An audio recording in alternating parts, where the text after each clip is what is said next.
Hello everyone, welcome to our channel. UP PGT की वैकेंसीज़ आ चुकी हैं। मैंने आपको इसके बारे में डिटेल नोटिफिकेशन बताया था, किस कैटेगरी में फॉर्म फिल करना है, ये सब कुछ भी आपको मैंने बताया है। तो अब बारी है आपको बताने की कि आपको इसके लिए तैयारी कैसे करनी है। ठीक है, तो इसके बारे में आज मैं इस वीडियो में बताऊंगी कि आपको कैसे तैयारी करनी है, किन पॉइंट पे ज़्यादा ध्यान देना है, कौन कौन सी बुक्स है जिनको आपको फॉलो करना है। ठीक है, तो अगर ये वीडियो पसंद आए तो इसको लाइक, शेयर और चैनल को सब्सक्राइब कर दीजिए, क्योंकि ऐसे ही बहुत सारी वीडियोस आपको इस पे मिलने वाली हैं और यूपी पीजीटी का पूरा कोर्स मैं कवर कराने वाली हूँ इस चैनल पे भी, और जो हमारा पेड ग्रुप है उसमें भी मैं पूरा कोर्स कवर करवाने वाली हूँ विथ पर्सनल गाइडेंस। तो देर न करते हुए शुरू करते हैं आज की वीडियो। तो देखिए, किसी भी एग्ज़ाम की प्रिपरेशन से पहले जो पहली नज़र होनी चाहिए आपकी, वो होनी चाहिए कि आपका सिलेबस क्या है। किसी भी एग्ज़ाम का आपको सबसे पहले सिलेबस पता होना चाहिए।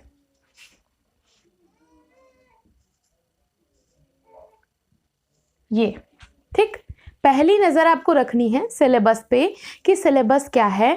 तो सिलेबस की वीडियो मैंने बनाई हुई है, मैं आपको इसका लिंक अभी मैं आई बटन पे डाल दूंगी, और आपको वीडियो के लास्ट में, एंड में ये वीडियो आपको सिलेबस वाली मिल जाएगी। तो आप वहाँ से देख लीजिए कि यूपी पीजीटी का सिलेबस क्या है। ठीक, तो जब आपका सिलेबस कवर हो गया, मतलब आपको पता चल गया कि आपका सिलेबस क्या है, तो अब आपको सबसे पहला काम जो करना है, आपको वाइट पेपर की A4 साइज़ की जो शीट्स आती हैं, पूरा बंडल वो मंगवा लेना है। बहुत एकदम क्लीन आप जब लिखोगे, क्योंकि होता है ना हमारे पढ़ने का एक जो हमारा माइंड होता है, तो उसको जब कोई चीज़ अच्छी दिखती है उसकी तरफ वो ज़्यादा अट्रैक्ट होता है।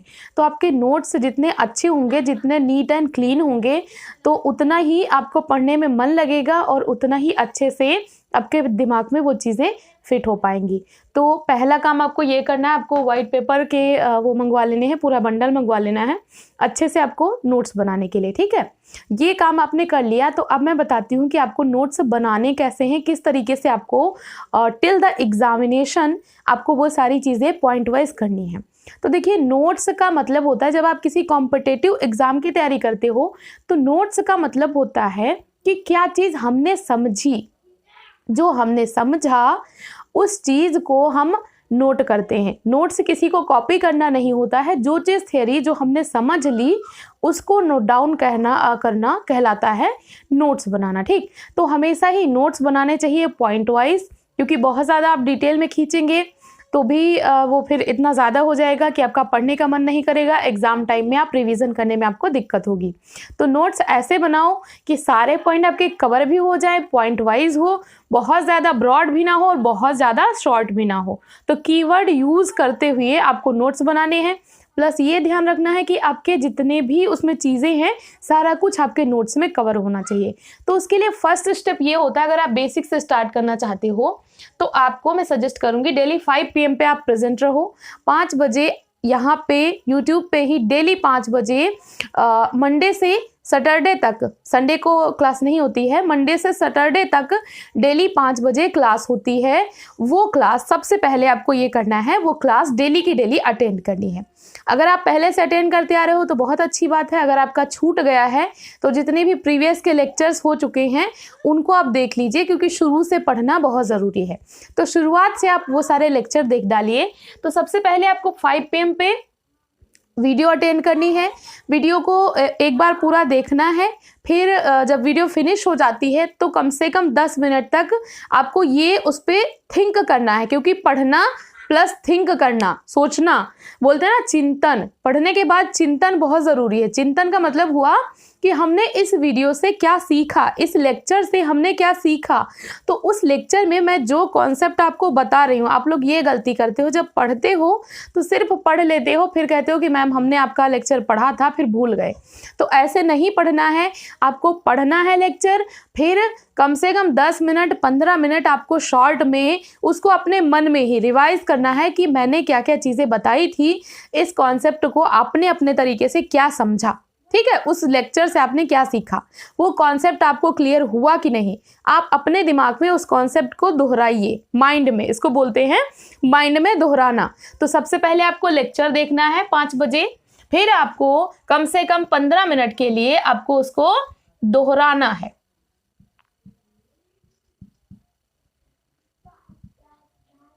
माइंड में, ठीक है, तो माइंड में आपको दोहराना है। ये आपने कर लिया तो आपका वो कॉन्सेप्ट क्लियर हो जाएगा। इतना करने के बाद अब आपको उठाना है पेपर, तो जो आपको समझ में आ रहा है, क्योंकि अगर आप मेरे ग्रुप से जुड़े हुए हैं तो आपको 5:30 बजे के टाइम पे इसके नोट्स मिल ही जाते हैं। तो मेरे नोट्स प्लस आपने जो ये 15 मिनट आपने अपने माइंड में दोहराया, वो आपका नोट्स, उनको मिक्सअप करते हुए आपको एक नोट्स तैयार करना है कि वो टॉपिक क्या है, उस टॉपिक के बारे में आपको पॉइंट वाइज नोट्स तैयार करने हैं। ठीक है, ये काम आपको डेली करना है, बेहतर रहेगा। तो ये चीज आपको डेली करनी है। तो पहले ये करना है, फिर दोहराया, और उसके बाद मेरे नोट्स प्लस आपका खुद का ये दोहराया हुआ, इन दोनों को कंबाइन करते हुए आपको सेल्फ नोट्स प्रिपेयर करने हैं। सेल्फ नोट्स आपके एग्जाम के लास्ट टाइम में रिवीजन के लिए बहुत हेल्पफुल रहते हैं और वही आपको एग्जाम क्वालिफाई करवाने में मदद करते हैं, क्योंकि वो आपकी अपनी लैंग्वेज होती है। ठीक है, तो ये करना है आपको। ठीक है, मेरे और आपके दोनों के कंबाइन करने हैं, कुछ पॉइंट्स मेरे नोट्स के और कुछ आपकी अपनी लैंग्वेज, उसको दोनों को मिक्सअप करते हुए आपको नोट करना है। ठीक, मेरे भी छोड़ने नहीं है और आपका खुद का जो समझा है वो भी छोड़ना नहीं, मिक्सअप करना है। तो उसके बाद आपको क्या करना है, इतना काम आपने कर लिया। ठीक, तो उसके बाद आपको क्या करना है, 8:30 के आसपास क्विज होती है 8:30 पे। तो 8:30 पे आपको फिर प्रेजेंट रहना है, जो पेड ग्रुप वाले हैं उनके लिए। अगर आप पेड ग्रुप में नहीं हैं तो आप ज्वाइन कर सकते हैं, या फिर आप इतने टाइम पे खुद से सेल्फ प्रैक्टिस कर लीजिए। ये टाइम होता है आपका प्रैक्टिस का। और जो बच्चे ऐड हो चुके हैं तो उनको तो मैं प्रैक्टिस करवाती हूँ, जो लोग सेल्फ प्रिपेयर कर रहे हैं तो वो सेल्फ से प्रैक्टिस कर सकते हैं। ठीक है, मैं सिर्फ पेड ग्रुप वालों के लिए नहीं बता रही हूँ, मैं बाकी बच्चों को भी लेके चल रही हूँ। तो जो लोग सेल्फ कर रहे हैं तो वो सेल्फ प्रैक्टिस कर सकते हैं 8:30 बजे के टाइम। ठीक है, कितने बजे, 8:30 से। तो 8:30 पे आपको प्रैक्टिस करनी है, जो कि क्विज मोड में होती है। जो लोग ग्रुप में ऐड है तो ग्रुप में करें, अगर आप खुद से कर रहे हो तो फिर खुद से प्रैक्टिस करो। तो इसमें आपको टारगेट रखना है कि जितने भी क्वेश्चन हो वो एक्यूरेट हो, 100% आपको सॉल्व करना है। क्योंकि जब मैं क्विज करवाती हूँ तो मैं देखती हूँ बच्चे वीडियो देखते हैं, नोट्स भी बनाते हैं, लेकिन फिर भी कुछ लोगों का 100% उसमें स्कोर आता है, कुछ लोगों का नहीं आता है।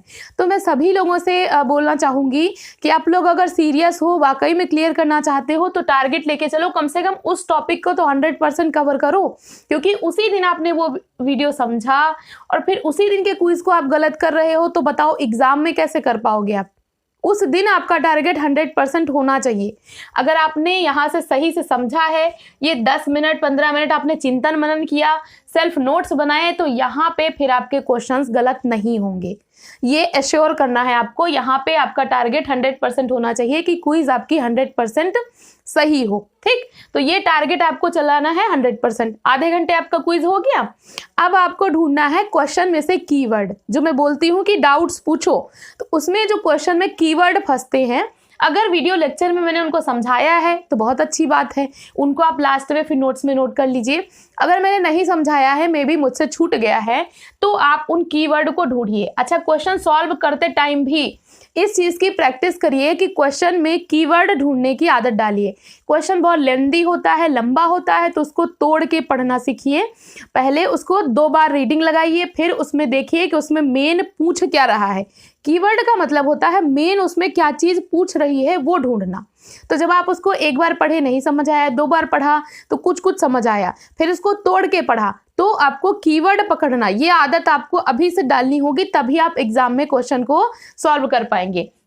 तो कीवर्ड सर्च करना है और उन कीवर्ड को आपने जो ये नोट्स बनाए थे, पहले वीडियो लेक्चर के नोट्स बनाए, उन्हीं में नीचे ये कीवर्ड नीचे लिख लेने हैं। ठीक है, जो ये नोट्स बनाए हैं उन्हीं में नीचे शॉर्ट में, ठीक है, बहुत ज़्यादा लंबा नहीं खींचना है, शॉर्ट में जो कीवर्ड हैं उनको लिखते चलना है, साथ में आपके जो अपने नोट्स होंगे उनमें। तो ये कीवर्ड लिखते चलना है। तो ये कीवर्ड ढूंढ के और कीवर्ड लिखते चलना है। उसके बाद आपको ये जो क्विज आप लगा रहे हो, प्रैक्टिस कर रहे हो, इसको कैसे क्या करना है कि आपकी बेस्ट प्रिपरेशन हो, इसके लिए आपको इन क्विज को एनालिसिस करना है। ठीक, सेल्फ स्टडी के साथ में आपको इनको एनालिसिस करना है। कैसे एनालिसिस करना है बताती हूँ।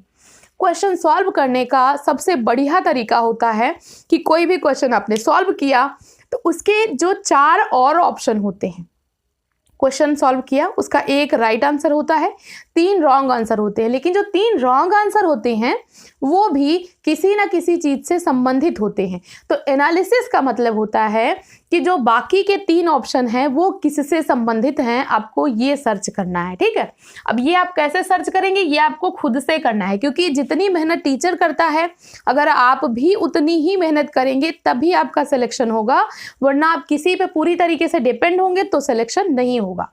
तो आपको सेल्फ स्टडी यहाँ पे करनी है कि एनालिसिस किया आपने, पूरा क्वेश्चन पढ़ा, उसमें के 3 और ऑप्शन वो किस तरफ इंडिकेट कर रहे हैं ये आपको ढूंढना है।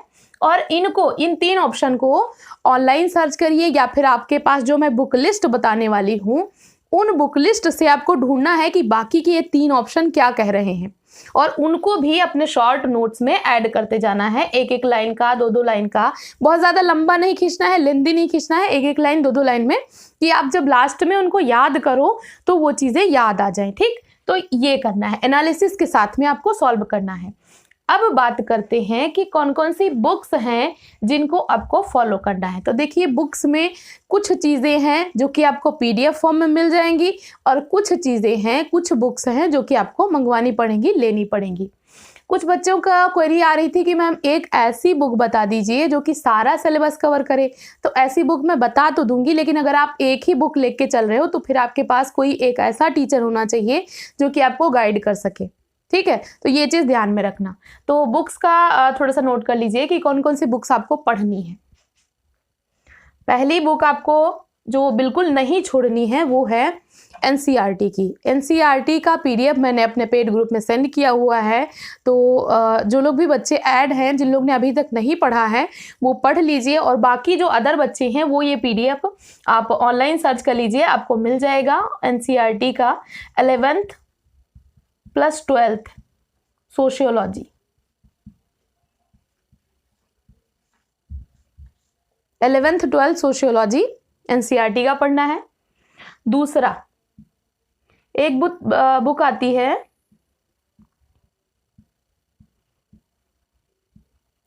धर्मेंद्र कुमार की। ठीक है, धर्मेंद्र कुमार की एक सोशियोलॉजी की बुक आती है, वो आपको पढ़नी है। उसका लिंक मैंने अपने पेड ग्रुप में सेंड किया हुआ है। जो बच्चे वहाँ पे हैं, अगर उन्होंने उसको नहीं पढ़ा है तो अभी आप उसको पढ़ना शुरू कर दीजिए। और ये सारा कुछ आपको मेरे कोर्स के साथ साथ ही करना है। डेली एक टाइम टेबल बना लीजिए कि इतने घंटे मुझे ये करना है, इतने घंटे मुझे ये करना है। तो एक दूसरी बुक ये पढ़नी है आपको। इसके अलावा अगर आपके पास ये बुक नहीं है तो फिर दूसरी एक और बुक है जो कि अच्छी है, अगर ये नहीं ले रहे हैं धर्मेंद्र कुमार की, या तो ले लीजिए, या फिर एक आती है टारगेट प्रकाशन की AK तिवारी की, या तो फिर ये वाली बुक ले लीजिए, एक पैरेलल बुक। इसके अलावा या तो धर्मेंद्र कुमार की ले लीजिए, या फिर AK तिवारी जो टारगेट प्रकाशन की आती है वो भी ठीक ठीक है, तो या तो फिर ये ले सकते हैं। थिंकर के लिए बुक एक तो जो मैं हमेशा बोलती हूँ, रिकमेंड करती हूँ, एक जो ग्रीन बुक आती है दोषी जैन की, वो आपका पुराने थिंकर्स जो हैं क्लासिकल वाले और जो मॉडर्न थिंकर्स हैं उन सभी को कवर करते हैं, प्लस कुछ एक्स्ट्रा थियरीज के बारे में भी उसमें आपको मिल जाएगा। तो एक तो ये पढ़नी है। इंडियन थिंकर्स में आप तो या तो दोषी जैन की ले लीजिए, या फिर BK नागला की आती है, तो या तो BK नागला की ले लीजिए या फिर दोषी जैन की ले लीजिए इंडियन थिंकर्स के लिए। और रिसर्च मेथोडोलॉजी कई बारी कुछ क्वेश्चन पूछ लेता है, वैसा इसमें मेंशन तो नहीं है, लेकिन फिर भी अगर आपको अलग से पढ़ना है, एक्स्ट्रा पढ़ना है, तो रिसर्च की आप राम आहूजा की ले सकते हो, या फिर अगर आपके पास BA MA की कोई रिसर्च की बुक रखी हुई है तो उससे आप कवर कर सकते हो। जैसे मैंने अपना BA की बुक से कवर किया था तो वहाँ से हो सकता है, या फिर आप इग्नू की जो रिसर्च के PDF हैं वहाँ से कवर कर सकते हो। ठीक, और उसके बाद आपका आता है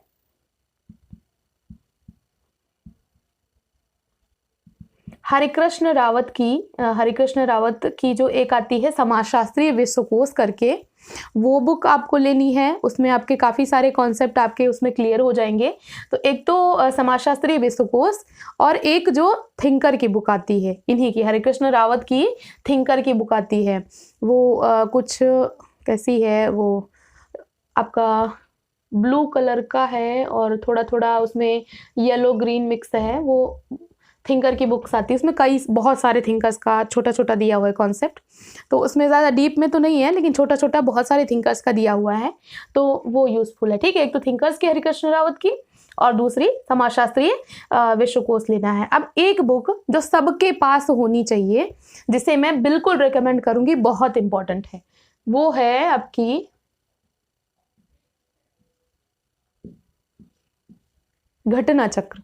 घटना चक्र समाजशास्त्र की, यूपीपीजीटी घटना चक्र सोशियोलॉजी की जो आती है, वो आपके पास होनी चाहिए।